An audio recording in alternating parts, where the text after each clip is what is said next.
Hi, good afternoon. Today I'm here to refute the claim that computers have a positive effect on the thinking process of human beings. Now, the advocate supported this claim with three secondary claims. The first, that the accessibility of computers will make it easier for people to receive information. The second, that internet access creates different learning processes that strengthen knowledge and communication. And the third, the internet access to information will give more people a higher education. Now, I can't really stand here and refute any of these secondary claims because, simply put, there's facts, and it's simple fact that computers and the internet and other computer technologies have facilitated a greater proliferation of information among the masses, thus leading to a better educated populace. However, the main claim stated by the advocate is weak in that it fails to acknowledge any of the negative effects that could possibly be proliferated by computers. Now, computers have not been as widely used for a very long time. It's just been recently that they've ingrained themselves into our daily lives, as I'm sure many of you actually have a computer in your pocket right this moment, or maybe on top of your desk. And I'm sure that many of you use this phone or computer, it does qualify as a computer, almost every single day, most of the time almost needlessly, simply checking Facebook updates or emails that you probably already read 3 times, and or maybe trying to find out if there's a new picture posted on Instagram. And it's been found that, according to a New York Times article, it's been found by many scientists that this constant bombardment of information can possibly lead humans into being more impatient, impulsive, forgetful, and even narcissistic. Now, this comes from this stimulation from this phone.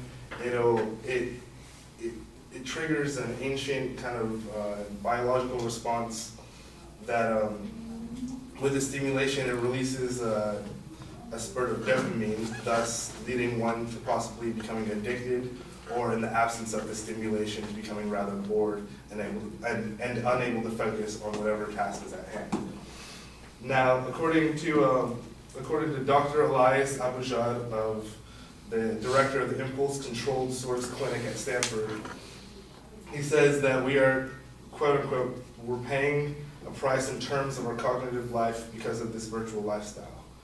Meaning that this constant connection to technology and this virtual world is forcing us, or is creating this false expectation that the real world we live in will be the same, or will react in a similar way. Now, to support my assertion that there are negative effects, I went to a study done by the University of California, Irvine, and UCL in conjunction with the University of California, Los Angeles, and which found that people interrupted by email report significantly increased stress compared with those left to focus, meaning that, or those who had no device on them at the time. Stress hormones have been shown to significantly reduce short-term memory, as well as simply just being able to focus on your daily tasks.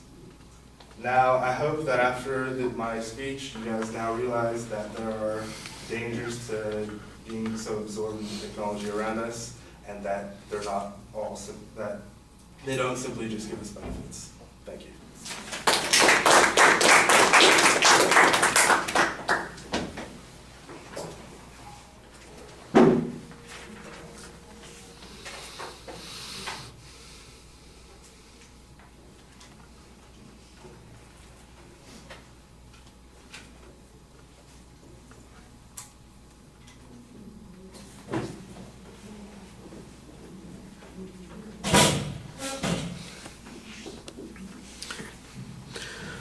Well, I think part of your argument really is a claim that there isn't an argument when it comes to the vast majority of things that the advocate has talked about. And that's okay to say, but you need to clarify that you're kind of trying to redefine the grounds under which the argument's going to take place. You're not going to deny, and I thought you did okay on that, you're not going to deny that more information is widely available to more people than ever before.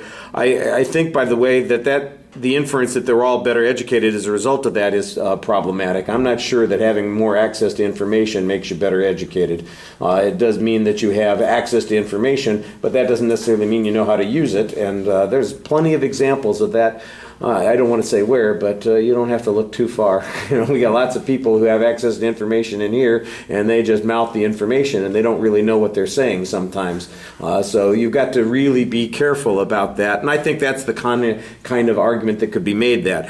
The argument that you really try to develop is that there are consequences for doing all of these things. So the question then becomes, is there really an on-balance advantage to society? There are probably lots of advantages to having the technology available for particular applications, but when it comes to social media, you're trying to let's move the argument to the place where there is conflict on this, and then let me present my argument on the social media problems. And I think you do an okay job presenting those arguments. But there's really not much discussion of what the advocate's points are, because you basically have conceded them. It's just really saying we need to relocate where the dispute is, and that part of the argument needed to be a little bit clearer. All right, thank you.